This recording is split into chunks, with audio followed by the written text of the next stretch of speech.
विषय है। भगवान केवल और केवल प्रतीक्षा की ही विषय है। तो भगवान की प्रतीक्षा करनी चाहिए। और प्रतीक्षा किसने की? शबरी ने की। तो भगवान ने जाति को तोड़ बंधन, भगवान ने जाति धर्म कुल मान मर्यादा ये सब कुछ एक किनारे रखकर भगवान कहते हैं जो मुझे भजता है वो मेरा हो जाता है और मैं जाति पाति कुछ नहीं पूछता, जो मेरा भजन करता है वो मेरा ही हो जाता है। इसीलिए कह रघुपति सुनु भामिनी बाता, अब मानहु एक भगति कर नाता। मैं तो एकमात्र रिश्ता भक्ति का ही मानता हूं। कथा कहती है अभी सती पहुंच ही रही है, शंकर जी को हंसी आई, हंसी पूछी कुशला, शंकर जी हंस रहे हैं। अच्छा जी, शंकर जी को हंसने की क्या आवश्यकता है? शंकर भगवान क्यों हंस रहे? शंकर भगवान इसलिए हंस रहे हैं, हम सबको बता रहे हैं, याद रखना दुनिया में कोई कितना भी बड़ा विद्वान क्यों ना हो, लेकिन जब वो भगवान पर आक्षेप लगाता है, जब वो भगवान की परीक्षा करने चलता है, तो वो ऐसे ही हंसी का पात्र होता है। जो भगवान की परीक्षा ले वो तो केवल और केवल हंसी का पात्र ही बन जाता है। शंकर जी ने पहले ही कह दिया कि कैसे लिया परीक्षा, बताओ, सत्य बोलो, कहूं सत्य सब बात। अब झूठ बोलना शुरू कर दिया। शंकर जी पहले ही समझ गए कि अब झूठ बोलेंगी, इसीलिए शंकर जी ने पहले ही कह दिया सच्ची बोलना। तो देवी जी ने अब झूठ बोलना शुरू किया कि कछु न परीक्षा लीन गोसाई। अरे प्रभु कैसी बात करते हो, गई और जाकर के केवल प्रणाम कर दिया, आपने जो कहा है वो बिल्कुल सत्य है। भगवान ने, मैंने कोई परीक्षा नहीं ली, मैं तो गई और जाकर के प्रणाम करके चली आ रही। ईमानदारी से बताइए, इतने लोग यहाँ पर बैठे हैं, क्या सती को पता नहीं था कि शंकर भगवान त्रिकालदर्शी हैं, भगवान शिव सब कुछ जानने वाले हैं? लेकिन यही राम जी की माया है जो प्रेरित करके सती को झूठ बुलवा रहा है। ये सब कुछ शंकर जी समझ गए और शंकर जी ने अब समझ लिया ये कि होई हई सोई जो राम रची राखा, कि को करी तर्क बढ़ावई साखा। राम की न चाहे सोई होई और करे अन्यथा, बस नहीं कोई। जो राम जी करते हैं वही होता है और किसी के बस की बात नहीं है। ये सब कुछ हो रहा है, ये झूठ भी बोल रही है तो राम की ही प्रेरणा है। लेकिन जो अब करो सती सन, जो अब करें सती सन प्रीति, तो मिटई भगति पथ होई अनीति। तो अब तो इन्होंने मेरी माँ का रूप बनाया ना, आज से ये मेरी माँ ही है। यहीं पर हम संबंध इनसे समाप्त करते हैं, यहीं पर हमारा और इनका संबंध समाप्त होता है। आज से इन्होंने श्री किशोरी जी का रूप बनाया, ये मेरे दृष्टि में पूजनीय है। और ये जो कुछ हो रहा है यह सब हरि इच्छा से हो रहा है। भगवान हरि के इच्छा के बिना एक पत्ता भी नहीं हिल सकता। और यह कथा भी जो हमें प्राप्त हो रही है, बिना हरि के इच्छा के कुछ भी नहीं हो रहा। और ये हम सब की परीक्षा चल रही है। देखो अभी 2 दिन पहले, कथा से पूर्व 1 दिन पहले भी ऐसा मौसम था, हमें लगा कि गर्मी आ गई हुई, इतना धूप। और बस यहाँ पर आए और तभी से अमृत की वर्षा जो देवताओं ने शुरू कर दी, तब से ऐसी ठंडी शुरू हो गई कि क्या बता। फिर से हो गया, लग रहा है दिसंबर और जनवरी का शुरुआत, ऐसा मौसम आ गया, ठंड। लेकिन यहाँ के लोगों को देखकर देवता भी समझ रहे हैं कि इनके ऊपर बाधा डालने से कोई प्रभाव नहीं होने वाला, क्योंकि ये आप सबकी महिमा। और आप सबको तो हमने कल की कलश यात्रा में ही देखा, वर्षा हो रही है और हजारों की संख्या में माताएं बहनें भैया लोग कोई बिना चूके चले जा रहे हैं इतनी ठंड में। आप YouTube से जुड़ जाइए। एक सज्जन कह रहे थे कि सबसे बड़ा दंड तो यही कि ठंडी के समय कोई नहाने की बात कर। और नहाने की कौन कहे, बर्फ जैसे जल का वितरण ऐसा लग रहा है इंद्र भगवान कर रहे थे। और सारी देवियां उस शूल को भी फूल समझती हुई आगे बढ़ती जा रही थी और भगवत नाम लेते। बड़ा अद्भुत दृश्य था, बहुत आनंद आया। तो ये सब कुछ हो रहा है, ये सब कुछ को भगवान की महिमा ही समझनी चाहिए। महिमा और भगवान की प्रेरणा से ही हो रहा है। और देखो, रजाई तो रोज मिल जाएगी, चारपाई तो रोज मिल जाएगी, लेकिन रघुराई की कथा रोज मिलने वाली।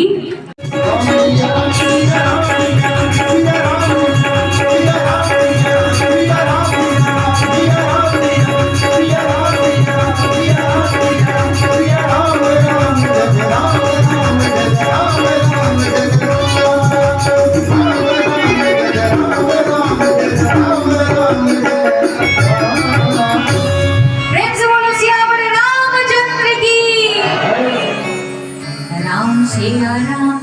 राम सिया राम,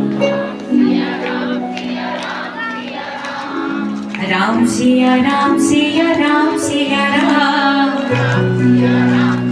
राम। और कुछ भी सत्य नहीं।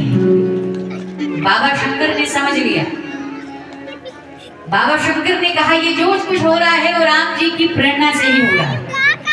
लेकिन आज से हमारा और सती का रिश्ता यहीं पर समाप्त होता है।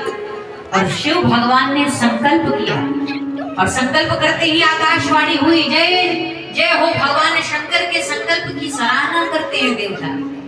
यानी शंकर कहते हैं संकल्प में यदि शक्ति हो तो ईश्वर को भी आपके कार्य को पूर्ण करना पड़ता है। लोग कहते हैं कि आजकल आकाशवाणी क्यों नहीं होती, क्योंकि हम लोगों के संकल्प यज्ञ किया, लेकिन उस यज्ञ का उद्देश्य बड़ा विचित्र है। जब भी कोई यज्ञ होता है, जैसे आपके यहाँ सतचंडी यज्ञ हो रहा है, सतचंडी यज्ञ हो रहा है, तो इसका एक ही उद्देश्य और भाव है, सर्वे भवन्तु सुखिनः, सर्वे सन्तु निरामया, सर्वे भद्राणि पश्यन्तु, मा कश्चित् दुःख भाग् भवेत्।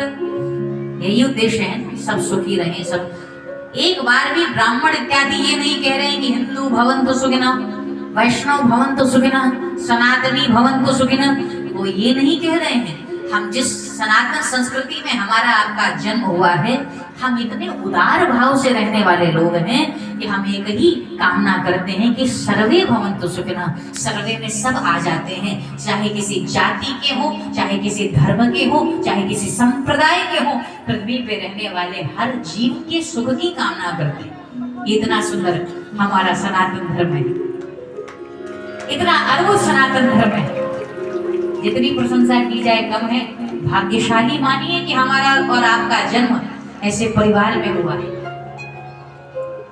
तो निवेदन करना चाहती हूँ कि सती के पिता ने जो यज्ञ करवाया, पर उस यज्ञ का उद्देश्य बड़ा विचित्र है। उस यज्ञ का उद्देश्य सामाजिक उत्थान नहीं है, बल्कि उस यज्ञ का उद्देश्य है कि शंकर का सम्मान कैसे घटाएं, शंकर भगवान के सम्मान को कैसे घटाएं, उनका अपमान कैसे हो जाए। और याद रखना कि दुनिया में किसी भी धार्मिक कार्य के पीछे उसका उद्देश्य अगर अधार्मिक हो, तो ऐसे धर्म को भी समाप्त कर देने में कोई बुराई नहीं है, जिस धर्म की आड़ में अधर्म पल रहा। और हुआ क्या, कितना विशाल यज्ञ किया, सबको निमंत्रण दिया, लेकिन शंकर भगवान को नहीं बुलाया। बहुत दिन बाद 87,000 वर्ष बाद बाबा शंकर का ध्यान खुला। माता सती ने सोचा बाबा शंकर जगे हैं, ध्यान से उठे हैं, तो क्यों ना चल करके बात करूं। जैसे ही शंकर भगवान के बगल में बैठने की बात आई, बगल में बैठने, शंकर जी ने कहा नहीं यहाँ नहीं, अब बगल में बैठने का अधिकार खो चुकी हो, अब तो सामने बैठो। किसान मुख शंकर आसन दीना। बाबा शंकर ने सामने बिठाया। अब बाबा शंकर ने कथा शुरू कर दी, क्योंकि शंकर जी का एक स्वभाव है, व्यर्थ नहीं बैठते, राम नाम लेते हैं नहीं लेते, अगर आंखें खुली हैं तो राम कथा कहते हैं। राम कथा, राम नाम उन्हें अत्यधिक प्रिय है। और जैसे ही माता सती को सामने बिठाया, कथा कहना शुरू कर दिया। अब समस्या ये है कि सती को कथा कभी से पसंद नहीं थी, याद रखना। सती मैया को कभी से कथा अच्छी नहीं लगती थी। और जैसे ही बाबा शंकर ने कथा गाना शुरू किया, उसी बीच एक घटना घटी। सती के पिता दक्ष के यहाँ विशाल यज्ञ है, और उसी बीच में ही विमान जाना शुरू हो गया। सती के पिता दक्ष के यहाँ विमान सारे देवता लेके जाने लगे। कभी कभी हम सोचते हैं कि मनुष्य यदि अच्छा काम करता है तो देवता बनता है। अरे भैया, ऐसा देवता क्या बना जाए? देवता शरीर में भी, देवता भी ईर्ष्या द्वेष से मुक्त नहीं है। तो इसीलिए महात्मा कहते हैं ऐसा देवता क्या बने। और सारा गद्दी की लड़ाई वहां भी तो चल रही है महाराज, यहाँ ये नहीं, वहां भी सत्ता की लड़ाई है। और सत्ता की भी लड़ाई नहीं है, ईर्ष्या द्वेष भय, वो अमर तो हैं लेकिन भय मुक्त नहीं है। ऐसे स्वर्ग का क्या करना है जहाँ ईर्ष्या बनी हो, द्वेष बना हो, डर बना हो? ऐसे स्वर्ग का क्या करेंगे हम? और जैसे ही शंकर भगवान माता सती को कथा सुना रहे, उसी बीच विमान जाने लगा। सती ने बीच कथा को ही रोकते, देखो बीच कथा को रोकना टोकना नहीं चाहिए, लेकिन सती ने बीच कथा को ये रोकते टोकते कहा, शंकर अरे प्रभु रुको रुको, पहले ये बताओ, कथा तो सुना लेना, लेकिन ये बताओ कि ये विमान जा कहाँ रहे हैं, ये विमान कहाँ जा रहे हैं? शंकर जी ने बीच कथा को ही विश्राम देते हुए कहा, देवी ये कथा विश्राम देते हुए यही कहूँ, ये जो विमान है, अरे जिसकी दृष्टि विमान पर हो उसको भगवान कहाँ से दिखाई दे, उसको भगवान की कथा कहां से सुनाई दे? भगवान शंकर ने कहा, देवी ये विमान जो है ये आपके पिता के घर की ओर जा रहे। माता सती ने कहा, पिताजी के यहाँ जा रहे? फिर हम भी जाएंगे। शंकर जी ने कहा, बहुत बड़ा विशाल यज्ञ किया है, लेकिन हमरे वयर तुम्हें बिसराई, हमसे ईर्ष्या करते इसीलिए तुम्हें भी निमंत्रण नहीं दिया। सती हमेशा से हठी स्वभाव की थी। माता सती ने कहा, मैं जाऊं? शंकर जी ने रोका, कहा नहीं जाना चाहिए हमारे विचार से। सती मैया ने कहा, नहीं जाना चाहिए, लेकिन प्रभु आप तो ज्ञानी हैं और आपको यह पता होना चाहिए कि कुछ जगह बिना बुलाए भी जाने में कोई बुराई नहीं है। जैसे बेटी अपने बाप के यहाँ बिना निमंत्रण पत्र के जा सकती है, उसमें कोई दोष नहीं है। मित्र के यहाँ भी बिना बुलाए जा सकते हैं, कोई दोष नहीं है। शिष्य गुरु के यहाँ बिना निमंत्रण पत्र के जा सकता है, कोई दोष नहीं है, कोई बात नहीं। लेकिन शंकर भगवान ने कहा, तर्क तो तुमने बहुत अच्छा दिया, लेकिन देवी फिर भी मैं यही कहना चाहता हूँ कि आवत ही हर्ष नहीं, नैनन नहीं स्नेह, कि तुलसी तहाँ न जाए, कंचन पर से मेह। यदि हमारे जाने के बाद किसी को अच्छा न लगता हो तो ऐसे जगह पर जाने से बचना चाहिए। वहां सोने की वर्षा भी क्यों न होती हो, लेकिन आपको देखकर किसी का मन खराब हो तो जाना चाहिए ऐसी जगह? नहीं जाना चाहिए, छोड़ देना चाहिए, नहीं जाना चाहिए। शंकर भगवान ने बहुत कहा, लेकिन देवी ने कहा नहीं जाऊंगी, निश्चित जाऊं। शंकर जी ने भी 2 गणों के साथ विदा किया। देवी जी गई और क्या हुआ, जहां भी गई कोई प्रेम से मिलने वाला नहीं, बल्कि सादर भाले ही मिली एक माता। बस एक माँ अच्छे से बनती, क्योंकि माँ के दरबार में हम लोग बैठे हैं ना, तो हम लोग जानते हैं माँ की करुणा कितनी होती है। और इस पूरे परिसर के लोग ही नहीं, इस पूरे महमूदाबाद के क्षेत्रवासी जानते हैं, वो भगवती के कृपा के वजह से ही अपने जीवन को धन्य समझते हैं। उन सबके ऊपर भगवती की कृपा है। कुपुत्रो जायेत क्वचिदपि कुमाता न भवति, बेटा भले कुयोग्य हो जाए लेकिन माँ कभी कुमाता नहीं होती। ऐसे दर पर बैठे हैं तो माता सती की भी माँ सादर, एक भले ही मिली एक माता, एक माँ हंसते हुए मिली, एक प्यार से मिली, सम्मान से मिली, लेकिन भगनी मिली बहुत मुस्काता।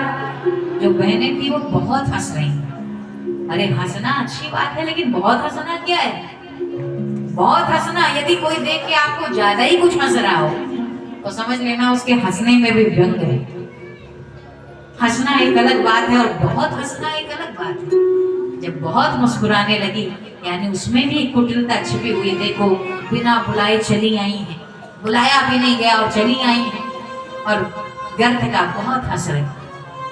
ये इस बात का दुख हुआ। यज्ञशाला में जाकर के देखा बिना शिव का भाग निकाले कोई भी दुनिया में यज्ञ नहीं होता। लेकिन जब जाकर के देखा तो कतहु न दीख शंभु कर भागा, भगवान शिव का कहीं भाग नहीं देखा। यह दृश्य देखकर इतना दुख हुआ। पिछला शिव के त्याग का बहुत दुख था ही, लेकिन आज यहाँ शंकर भगवान का इतना बड़ा अपमान हो रहा है, इस बात का और भी बड़ा दुख हो गया। यज्ञ कुंड जल रहा था, देखा और सती ने पूरे सभासदों को धिक्कारते हुए कहा, आप लोगों ने जो किया है आप सबको उचित दंड मिलेगा। जितने यहाँ पर ऋषि बैठे हुए हैं आप सबको उचित दंड मिलेगा। लेकिन अपने पिता को देखते हुए कहती है, पिताजी आपने शिव भगवान का इतना बड़ा अपमान किया है, इतना अभिमान आपके भीतर, धिक्कारती हूं मैं आपको। और आप जैसे अभिमानी पिता से उत्पन्न मैं इस शरीर को रखना नहीं चाहती। मैं तुम्हारे जैसे घमंडी पिता से उत्पन्न इस देह को रखना नहीं चाहती। और यह कहते कहते उसी हवन कुंड में कूद जाते हैं और कूद करके तत्क्षण अपने शरीर को नष्ट कर लिया, अपने शरीर को समाप्त कर लिया। लेकिन मरते मरते एक ही आकांक्षा है, मरते मरते एक ही मांग है, और यही मांग हम सब साधकों के भीतर होनी चाहिए। उन्होंने कहा जब भी जन्म लो तो शिव की होकर जन्म लो। और हम भक्त भी कहते हैं इतना तो करना स्वामी, जब प्राण तन से निकले, गोविंद नाम लेके तब प्राण तन से निकले। जब भी संसार से जाएं भगवान का नाम मुख में हो, यही हम सबकी भी इच्छा होनी चाहिए। और सावधान हो जाइए, क्योंकि आखिरी इच्छा ही आपके पुनः जन्म का कारण बनती है। जन्म जन्म मुनि जतन कराई, लेकिन अंत राम कही आवत ना ही। बहुत कठिन है, इसलिए शुरू से अभ्यास होना चाहिए। जब शुरू से अभ्यास होगा तभी आखिरी में भगवत नाम आएगा, और वरना आखिरी में भी यही लगा रह जाएगा। एक बार एक 90 वर्ष के सेठ जी की मृत्यु हो रही थी। सेठ जी मरने लगे, थोड़ी थोड़ी आवाज निकल रही थी, 1-2 सांसें शेष बची थी। बड़ा बेटा खड़ा हो गया। सेठ जी पूछ रहे मेरा बड़ा बेटा कहाँ है? बड़े बेटे ने खड़े होकर कहा बाबूजी चिंता मत करना, हम यहीं खड़े हैं। अच्छा, बड़ी बहू कहाँ है? बड़ी बहू भी कहती है बाबूजी हम यहीं हैं। मझला बेटा कहाँ है? वो भी कहता है यहीं है। अब सोचो 1-2 सांस में अब जाने वाले हैं संसार से। मझली बहू कहाँ? यहीं है। छोटा बेटा का? वो भी कहता है यहीं खड़े हैं, पूरा परिवार खड़ा है। तो सेठ जी मरते मरते चिल्लाते हैं कि अरे मूर्खों, सबके सब यहीं खड़े होके तमाशा देखोगे तो दुकान पर कौन बैठा होगा? मरते मरते भी यदि इसी की चिंता रही साहब तो बताओ। और कई लोग ऐसे होते हैं, एक बात याद रखिए, निश्चित रूप से बात है कि मरते वक्त जो हमारे मन में विचार चलता है अगला जन्म वही कंफर्म है जो मन में। इसीलिए अधिकांश स्त्रियां मरने के बाद जब जन्म लेती हैं पुरुष शरीर में आती है, क्योंकि पुरुषों का चिंतन करती है। अधिकांश पुरुष होते हैं मरते मरते अपनी पत्नी, बेटी, स्त्री का चिंतन करते हैं। इसीलिए जो दूसरा जन्म होता है स्त्री शरीर में मिलता है। कोई बात नहीं, स्त्री बनिए, पुरुष बनिए, कोई बात नहीं। लेकिन आजकल लोग जब कुत्ता बिल्ली पाल लेते हैं महाराज, और कई घरों में हमने देखा कहते हैं कुत्ता ये हमारा बेटा है, ये हमारी बिटिया है। और ऐसे ऐसे महंगे महंगे गाड़ियों में कुत्ते घूम रहे हैं कि बड़े आदमियों को नसीब ना हो। बैठकर कुत्ते महाराज देख रहे। तो हम किसी मूक जानवर के विरोधी नहीं हैं, लेकिन हम तो बस इतना कहते हैं कि सब कुछ हो, जिसका जो ये स्थान हो उतना ही रखो। कई लोग तो बिस्तर पर लेके पड़े रहते हैं 24 घंटा। तो कहने का मेरा यही अभिप्राय है कि बेटा बेटी मानोगे और याद रखना, आखिरी समय में इसी बेटे की याद आ गई। अगर भागवत जी सुना है ना जड़ भरत की कथा, आखिरी समय में मृग का स्मरण करने से मृग शरीर मिला। तो यदि कुत्ता बिल्ली याद आ गया तो फिर उसी रूप में आपको आना पड़ेगा। बोलो सियावर रामचंद्र की। इसलिए मरते मरते क्या भगवत चिंतन होना चाहिए। इसलिए माता सती क्या चिंतन कर रही है? माता सती चिंतन यही कर रही हैं कि प्रभु अब जा तो रही हूं, लेकिन यही वरदान दीजिए, आखिरी यही, सती मरत हरि सन बर मांगा, सती मरत हरि सन, सती मरत हरि सन बर मांगा,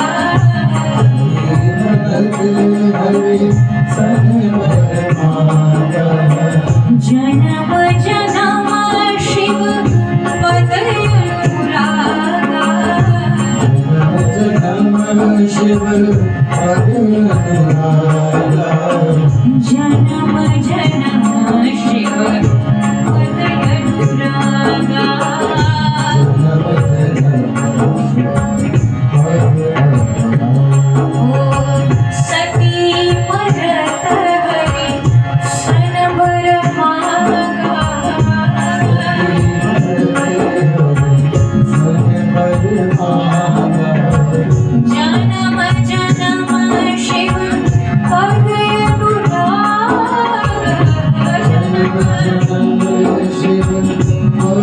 और आपकी इच्छा जन्म का कारण बनती है, और इसीलिए तेहि कारण हिम गिरि गृह जाई,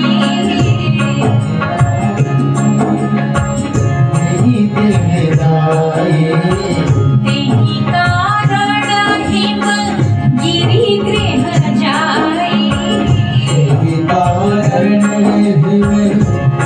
गृह जाई, जनमी पार्वती तन पाई,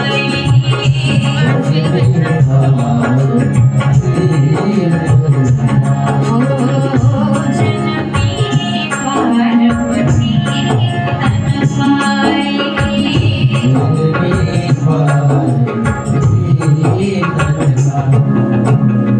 और कहते हैं आखिरी इच्छा पुनः जन्म का कारण बनती है। तो आखिरी में यही था, जन्म जन्म शिव पद अनुरागा। जब भी संसार में जन्म लूं तो शिव की होकर जन्म लूं। अब ईमानदारी से सोचो देवियों कि अगर पूरे चरित्र को उठा करके आप देख ले, रामचरितमानस पढ़ लें और अभी तक जितनी कथा सुनी होगी, यही सुना कि सती ने कभी बाबा शिव की सुनी नहीं और दोनों के बीच बनती भी नहीं थी। इधर उधर थोड़ी बातें तो हो ही जाती थी, लेकिन फिर भी जब शरीर समाप्त हुआ तो आखिरी इच्छा यही है कि मैं जब भी धरती पर आऊं तो शिव ही मुझे मिले, मैं शंकर की होकर के ही आऊं। क्यों? पति यदि राम भक्त है। राम का अर्थ क्या होता है? रा का अर्थ होता है राष्ट्र, म का अर्थ होता है मंगल। जो सारे राष्ट्र का मंगल कर दे उसी का नाम राम है। वही राम है जो राष्ट्र प्रेमी है, जो राम प्रेमी है। हर स्त्री की कामना होती है वही पति हमें हमेशा मिले, वही पति हमें हमेशा मिले। और यही कारण है जनमी पार्वती तन पाई। इस बार हिमाचल के यहाँ पर्वतराज की पुत्री के रूप में जन्म लिए। जब से उमा का जन्म हुआ है, रिद्धि सिद्धि सुख संपत्ति सब कुछ, अद्भुत वातावरण, चारों ओर अद्भुत दृश्य दिखाई देता है, सब कुछ बहुत आनंदित। यानी किसी पवित्र आत्मा का यदि जन्म होता है तो कुछ न कुछ शुभ ही होता है, और साक्षात भगवती पधारी है, सब कुछ बड़ा अच्छा हो रहा है। और धीरे धीरे अपनी लीलाओं को करते हुए मैया बड़ी हो रही। इतने में नारद जी एक दिन घूमते, नारायण नारायण कहते कहते भगवती पार्वती के यहाँ जा पहुंचे। और जैसे ही भगवती पार्वती के यहाँ पहुंचते हैं, माता मैना ने देखा नारद आए हैं। उन्होंने कहा पार्वती उठो, उठ करके प्रणाम करो, क्योंकि प्रणाम करना यह संस्कार है। आजकल लोग प्रणाम करने का संस्कार भी चूकते जा रहे हैं भैया। लोगों को प्रणाम करने में भी शर्म आ रही है। और कई बार पहले जमाने में लोग दंडवत प्रणाम करते थे, लेट के दंडवत प्रणाम करते थे महाराज। और फिर हमने देखा कि नियम बदला, लोग पांव छूने लगे, पांव छू करके नमन करते। अच्छा, पांव छूते नमन करते वो भी ठीक था, लेकिन उसके बाद समय इतना बिगड़ा। आजकल तो कितने लोग आते घुटना ही छू के चले जाते हैं, घुटना ही छू के। अच्छा, कोरोना काल में इसका भी नियम बदला, लोग दूर से ही, भैया छुआछूत से हटो, दूर से ही जय सिया राम करो, हाथ जोड़ने की पद्धति आ गई। लेकिन हम तो कहते हैं संतों को प्रणाम करना चाहिए, यह शिष्टाचार है। माता पिता को प्रणाम करें, संतों को प्रणाम करें, यही राम कथा है। राम कथा का अर्थ केवल और केवल एक कथा ही नहीं है, कहानी ही नहीं है, बल्कि ये हमारे जीवन का प्रबंधन कैसे होना चाहिए, ये पूरे जीवन का मैनेजमेंट सिखाता है। जैसे जैसे कथा बढ़ेगी, यह पूरी कथा केवल राम जी की कथा नहीं है, बल्कि आप पाएंगे कि यह भले त्रेता की घटना क्यों ना हो, लेकिन जीवन की जो समस्याएं तब थी वही आज भी है। ये तो हमारे और आपके जीवन से मिलती जुलती घटना है। इसीलिए भगवान कृष्ण की कथा केवल श्रवण पुटों को पीने की कथा है, और राम जी की कथा जीवन जीने की कथा है। राम ने जो किया उसको करो, कन्हैया ने जो कहा है केवल उसको करो। राम जी ने करके दिखाया, इसीलिए इस कथा के हर पक्ष से हमें कुछ ना कुछ सीखने को मिलता है। आखिर नारद जैसे संत आए, प्रणाम करना चाहिए संतों को, और प्रणाम करवाया है। अपने बच्चों को संस्कार देने शुरू करें। जिस समय आप छोटे से नहीं सिखाएंगे ना, बचपन में नहीं सुधरे तो 55 में भी सुधरने वाले नहीं है, याद रखें। इसीलिए बड़े महात्माओं को देखो, भक्तों को देखो, तो छोटे छोटे बच्चे आते हैं ना, बच्चों को और कथा सुनाइए। मैं जानती हूँ कि देवियां कहती हैं कि भैया ये कथा में आएंगे, इनको ले चलेंगे तो डिस्टर्ब कर देंगे, लेकिन 5 वर्ष का बच्चा है, 10 वर्ष का है। मैं तो कहती हूँ दुनिया के सारे संत कथावाचक मना करते हैं कि इनको मत लाना, लेकिन हम तो कहते हैं इनको लेकर जरूर आना, क्योंकि यह मेरा विश्वास है कि जिस पांडाल के नीचे बालक बैठकर कथा सुनते हैं, इस पांडाल के नीचे का बालक जीवन में कभी चांडाल नहीं बन सकता, बुरा नहीं कर सकता। यह अद्भुत होगा। निश्चित रूप से यह कथा उसके भीतर संस्कार के बीज डालेगी। खुद आइए, अपने युवा बेटे बेटियों को लेकर आइए।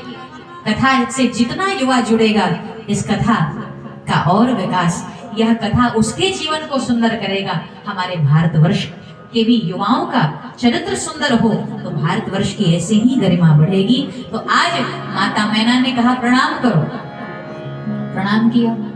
और जैसा कि स्त्रियों का स्वभाव होता है ना, भविष्य जानने की बड़ी उत्सुकता रहती है। नारद जी को देखते ही बिटिया के हाथ को दिखाया, नारद जी से पूछा महाराज बताओ ना, हमारी बेटी में क्या क्या गुण है, क्या क्या दोष है। त्रिकालज्ञ सर्वज्ञ तुम, कति सर्वज्ञ तुम्हारी, अब कहूँ सुता के दोष गुण, मुनि बर हृदय विचारी। हमारी बिटिया में क्या क्या दोष है, क्या क्या गुण है, आप बताइए। दोष क्या क्या है और गुण क्या, दोनों बातें बताइए। और हम लोगों को केवल गुण ही सुनने की आदत है, हम दोष कहाँ सुनते हैं। दोष बताने लगे कोई तो क्या, लेकिन क्या कहा, जो दोष है वो भी बताइए और गुण भी बताइए। और जैसे ही कहा, अब नारद जी ने कहना शुरू किया, ध्यान से सुनना क्या कहा। नारद जी ने कहा, कह मुनि बेहसी गुण मृदु पानी, गुण मृदु सुता तुम्हारी, सकल गुण खानी, सुता तुम्हारे। और कह दिया कि सुंदर सहज सुशील सयानी, सुशील सयानी, नाम उमामयम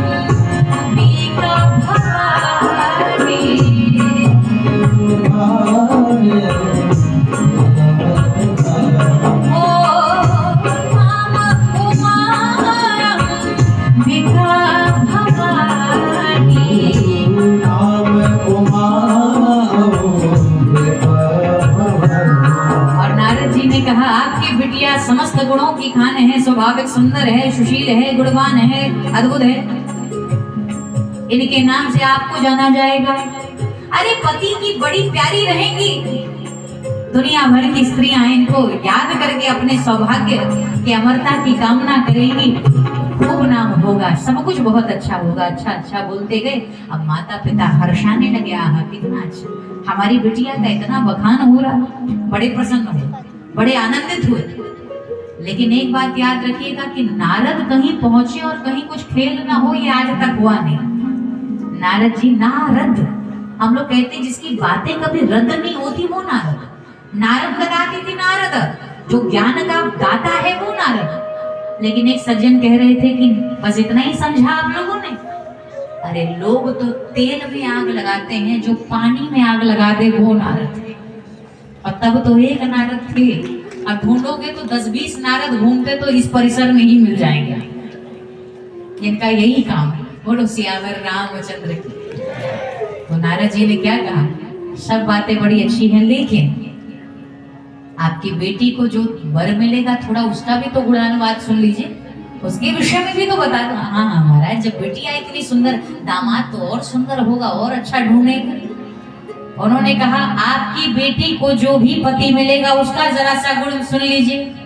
वो तो जोगी जटिल अकाम मन नगन मंगल भेष अस स्वामी यही कह मिलई परिय हस्त यस रेख।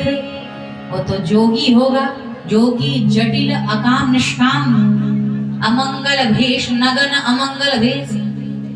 न माँ बाप होंगे, न कोई होगा, न घर परिवार होगा, नगन अमंगल भेष अस स्वामी यही कह मिले परिय हस्त रेख। ऐसे मिलने वाले हैं आपकी बिटिया को जो वर मिलेंगे। ये सुन करके तो मैना जी तो समझ ही नहीं पाई, हेमवान जी को तो बड़ी रोना आई। उन्होंने कहा अरे बिटिया कुंडली में कौन सा दोष है? महाराज शनि है कि राहु लिपट गए हैं कि क्या हो गया है? कोई दोष के निवारण के लिए क्या उपाय करें? बहुत चिंता हो रही है। मैना जी भी पूछती है कि क्या हो गया? तो उन्होंने बताया ऐसी ऐसी बात महात्मा कह रहे हैं। उन्होंने कहा मर जाएंगे लेकिन ऐसे पति के साथ अपनी बिटिया को थोड़ी जाने देंगे। ये क्या हो गया महाराज?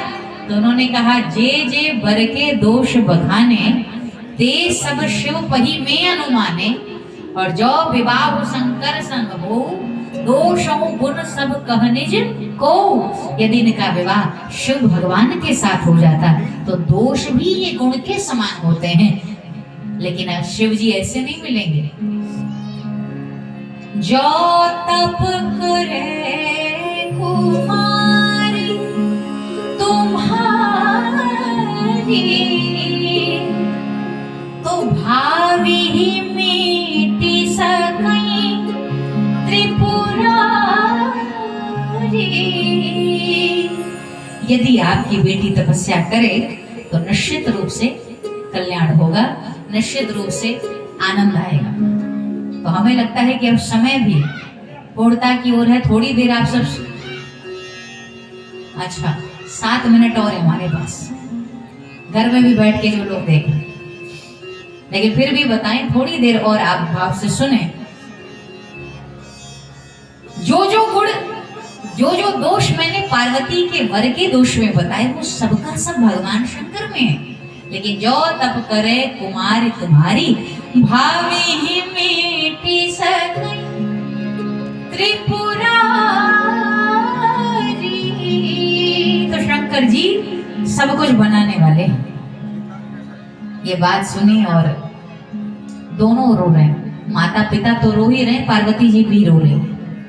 किसी ने कहा पार्वती क्यों रो रही है, वो तो सब जानती हैं, लेकिन रो इसलिए रही है माता पिता के आंखों के जो आंसू हैं वो दुख के आंसू हैं, लेकिन पार्वती मैया के आंखों के जो आंसू हैं वो सुख के आंसू हैं, वो सुख के आंसू हैं। माता पार्वती कहती हैं कि मेरा आखिरी समय में मांगा गया वरदान सत्य होता दिखाई दे रहा है। हमारे गुरुदेव ने कह दिया जो दोष बताए वो तो भगवान के अतिरिक्त कहीं भी नहीं, वो तो गुण ही है। मैया चली तप करने के लिए और इधर माता चल पड़ी, माता पार्वती तपस्या करने के लिए।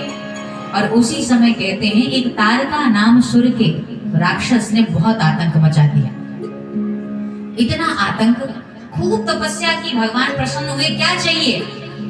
उसने कहा सब तो ठीक है, हम मरे ना। भगवान ने कहा हम खुद ही अमर नहीं है, तुम्हें कहां से बना दे? तो उसने कहा अगर नहीं बना सकते तो शिव से उत्पन्न पुत्र ही हमें मार सके।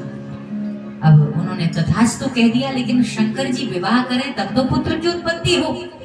लेकिन जब से सती मैया ने देह का परित्याग किया है, बाबा शंकर तो समाधिस्थ हो गए हैं, अब तो वो विवाह करना ही नहीं चाहते हैं। अब बुद्धिमान आदमी एक बार के बाद दोबारा विवाह करता भी नहीं। अब शंकर भगवान बैठे हैं, तपस्या करे जा रहे हैं, और उधर मैया भी तपस्या कर रही हैं, शिव का ध्यान, उधर माता गौरा का ध्यान। इसी बीच कहते हैं तपस्या कई वर्षों तक, सहस्त्र वर्षों तक तप किया, पत्ते खा करके बिताए, भगवान का नाम लेकर के केवल बिताया। ये सब करते हुए अंत में सप्त ऋषि गए उनके प्रेम की परीक्षा भी लेने चाहे। कथा बड़ी विस्तृत है, लेकिन यदि हम विस्तार से विस्तार करते जाएंगे तो ईमानदारी से कहूं कि 7 दिन में कथा पूर्ण नहीं हो पाएगी। और पूर्ण तो वैसे भी नहीं कर सकती, क्योंकि हरि अनंत, हरि कथा अनंता, कहां सुनाई बहु विधि सब संता। इसीलिए मैं बड़े संक्षिप्त रूप और शीघ्रता के साथ आगे बढ़ रही, क्योंकि अभी आपके यहाँ सीतापुर में कथा हुई थी हमारी, और वो लाल बाग पार्क में कथा हुई थी। तो जिसमें 7 दिन कथा हुई, तो 1 वर्ष तो अपने मन से किया, दूसरे वर्ष 1 वर्ष बालकांड की ही कथा 7 दिन चली, दूसरे वर्ष इस वर्ष आए थे तो केवल और केवल 7 दिन अयोध्या कांड की ही कथा चली। तो उन्होंने हमें सब लोगों ने बताया था कि यहाँ ऐसी कोई जिम्मेदारी नहीं कि आपको एक ही विषय पर 7 दिन व्याख्यान देना है। आप स्वतंत्र होंगे, आप अपनी इच्छा से जिस भी विषय की व्याख्यान करना चाहे कर सकते हैं। तो इसीलिए मैं सुना रही हूँ मेरे भगवान श्री राघवेंद्र सरकार की कथा इतनी दिव्य है। और आप क्रम सुन रहे हैं कि माता पार्वती की उधर प्रेम की परीक्षा ली गई, वो भी सफल हुई। और इधर बाबा शिव तो अभी ध्यान में है। शंकर जी का ध्यान कैसे खोला जाए? शंकर जी को ध्यान से सहज उठाना कोई सामान्य प्रक्रिया नहीं है। शंकर जी कोई 1-2 मिनट वाला ध्यान नहीं है। और हम लोग कितना ध्यान करते हैं, 1 मिनट के लिए बैठेंगे, पूरी दुनिया याद आती है भगवान के पूजा के ही समय। ईमानदारी से बताओ, पहले लोग उठते थे तो उठ करके सीताराम सीताराम राधे श्याम जाप करते थे, किसी कोई माला लेकर बैठ जाता था, कोई भगवत चिंतन करता था, ध्यान में लग जाते थे। आंख खुली नहीं कि ध्यान करते थे। अब आंख खुली तो सबसे पहले मोबाइल चेक होता है कि है तो आसपास, और पहले मोबाइल चेक होता है किस किस का मैसेज आया गुड मॉर्निंग का, कितने लोगों का स्टेटस देखा कि नहीं देखा हमने जो लगाया। आंख खुलते ही ये चेकिंग हो रही है महाराज। तो ऐसी मानसिकता यदि यहाँ भी है, उसको झटपट समाप्त कर देना चाहिए। मैं ये नहीं कहती कि त्याग दो सब कुछ, लेकिन हर चीज का एक समय होता है। आंख खुले, भगवत नाम लेना चाहिए, भगवान को याद करें, ईश्वर का स्मरण होना चाहिए। बाबा शिव का ध्यान तो इतना अद्भुत है, कौन शंकर जी का ध्यान खोले? सारे देवताओं ने आरती की थाली सजाई, और आरती की थाली सजा करके देवता पहुंच गए कहां पर? शिव के यहाँ नहीं, कामदेव के यहाँ। एक देवता कामदेव हैं, और कामदेव की स्तुति प्रारंभ कर दिए। कामदेव को मनाने लगे, कहा महाराज मान जाओ। कामदेव समझ गए कि ये देवता बड़े स्वार्थी हैं, वो भी तो वही हैं। कामदेव ने कहा ये ऐसे नहीं आ सकते, क्या बात है? लोगों ने कहा यदि आप शंकर भगवान का ध्यान खुलवा दें तो बहुत आनंद आ जाए। कामदेव ने कहा शिव का ध्यान मैं खोलूंगा? अरे तुम्हें समझ में नहीं आता? शंभु विरोधन कुशल मोही, शंकर से विरोध करना मेरे प्राणांत तक हो सकते हैं। सबने खूब मनाया, तो उन्होंने कहा ठीक है, लोक हितार्थ के लिए यदि ये कार्य करना है तो तदपि करब में काज तुम्हारा, मान गए। और भगवान शिव का ध्यान खोलने चले। जब कामदेव जाते हैं भगवान शंकर का ध्यान खोलने का प्रयत्न करते हैं, आप सब जानते हैं वो आम के पत्तों से जब भगवान के हृदय की ओर निशाना लगाते हैं, देखते हैं तो शंकर भगवान तो समस्त जीवों में विद्यमान है, कंकर में भी शंकर है। और जैसे ही शिव के ऊपर दृष्टि पड़ी तो पूरे संसार की स्थिति इतनी डगमगा गई कि चेतन की कौन कहे, जड़ में भी स्थिति बदलाव आ गई। इस स्थिति के पश्चात बाबा शंकर ने तब शिव तीसर नयन उघारा, और जैसे ही शंकर भगवान ने तीसरा नेत्र खोला तत्क्षण वहीं पर कामदेव जल करके राख हो जाते हैं, कामदेव समाप्त हो जाते हैं, कामदेव का समापन हो जाता है। बाद में रति रोते हुए आती हैं, बहुत प्रार्थना करती हैं, तो भगवान ने आशीर्वाद भी दिया कि चिंता मत करो, क्योंकि इस जन्म में तो नहीं, लेकिन जब कृष्ण अवतार होगा तो कृष्ण तनय होई पति तोरा, वचन अन्यथा होई न मोरा। भगवान कृष्ण के सुपुत्र प्रद्युम्न जी आपके साक्षात कामी पति देव मैं बनाता फिरता हूँ, और उनका काम तो मैं बनाता हूँ, उनका निश्चित रूप से उनसे रिश्ता मैं जोड़ा करता हूँ। तो हम सब राम जी से रिश्ता जोड़ें, राम जी हमसे रिश्ता जोड़ने के लिए चले आएंगे अगर हम अच्छा काम करेंगे। तो आइए, आज के इस कथा से ट्रांसफर होते रहता है, तो वैसे ही जो व्यक्ति जितने व्यक्तियों को लाएगा उनका भी पुण्य उनके अकाउंट में थोड़ा थोड़ा ट्रांसफर होते जाएगा। बोलो सियावर रामचंद्र की। मोहल्ले में एक शराबी निकल जाता है, 10-20 दोस्त तो बना ही लेता है। अब आप सत्संगी हो, अपने भी सुने, अपने परिवार वालों को ये दिव्य कथा रूपी यज्ञ से उनका भी उद्धार करवाएं, सबका कल्याण कराएं, यही इस कथा का उद्देश्य है। तो जो राष्ट्र का काम करके जाते हैं, जो राम का काम करते हैं, वो कहाँ जाते हैं? संतों ने कहा कि राम का काम करके जो मर जाएंगे, राम का काम राष्ट्र का काम करके जो मर जाएंगे,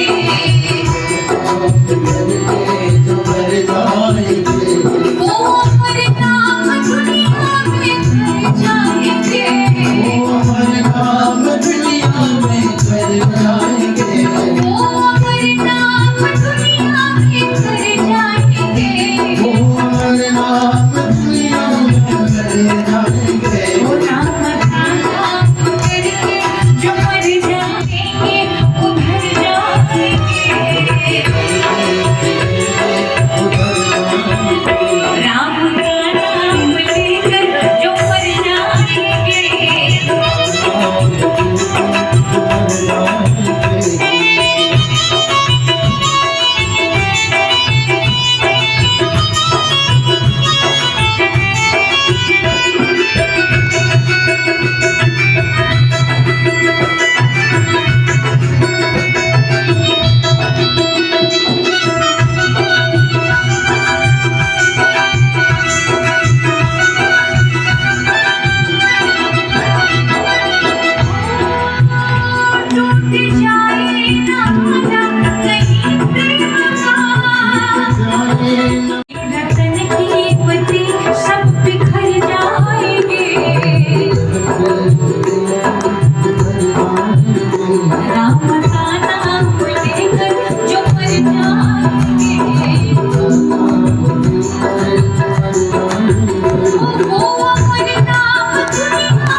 हम मुसाफिर अब अपने घर जाएंगे।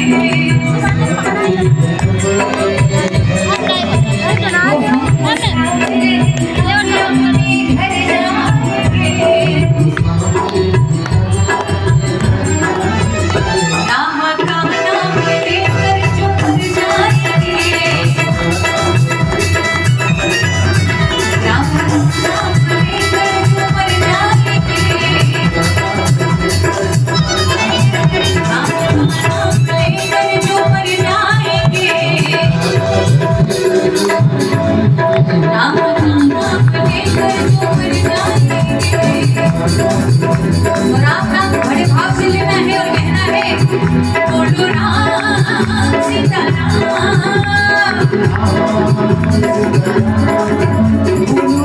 बोलो राम राम राम।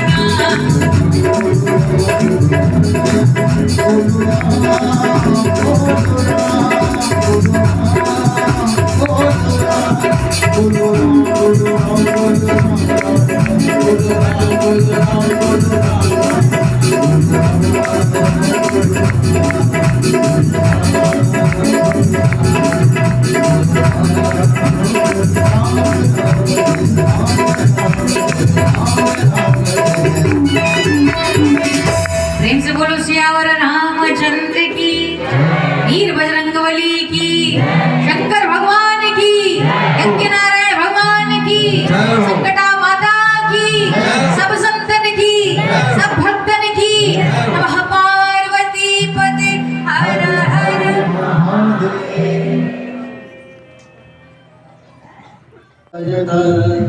आरती अवध बिहारी की, दयामयी जगत दुलारी की। आरती अवध बिहारी की, दयामयी जगत दुलारी की। सिंहासन शोभे युगल सरकार सरकार, सिंहासन शोभे युगल सरकार सरकार।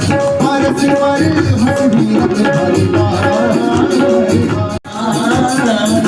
नीरज पद पंकज घोष निहार, नीरज पद पंकज घोष निहार। धन्य से बिठाई कहते रघुराई, धन्य से बिठाई पवन सुत गिरवरधारी। भारती अवध बिहारी की, दयामयी जगत दुलारी। भरत ठाड़े भावरी हो, भरत ठाड़े भावरी हो। लखन कमल लाल करो, लखन कमल लाल करो। लखी मुख चंद्र लेत आनंद, लखी मुख चंद्र लेत आनंद। मंद शोभा धन भारी, आरती अवध बिहारी की,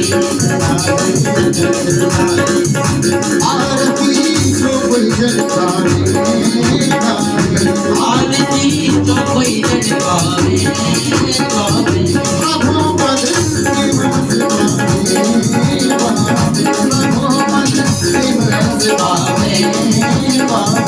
भक्ति राजेश भजे अपदेश, राजेश भजे अपदेश।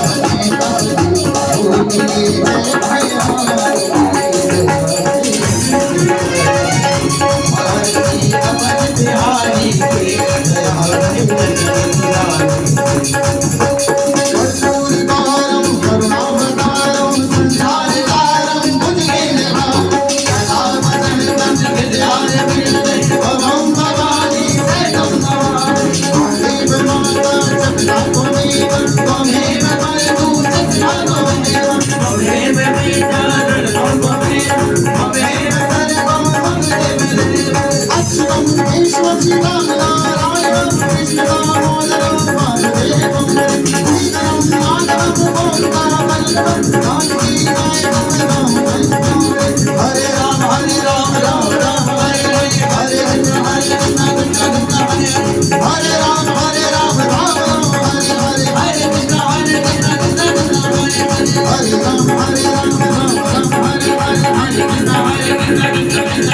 कलकत्ता देवी धाम की, वीर बजरंग बली की, बोले राजा रामचंद्र की।